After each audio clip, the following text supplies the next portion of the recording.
Zomrel som pre krásu, ale nepokojne ležím v hrobke, keď ten, čo pre pravdu zhynul, leží vo vedľajšej kopke.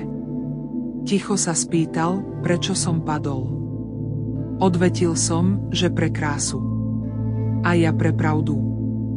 To je to isté. Jak dvaja, ktorí bratia sú.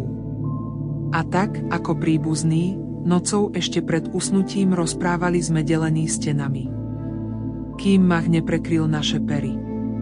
A náhrobky. S našimi menami.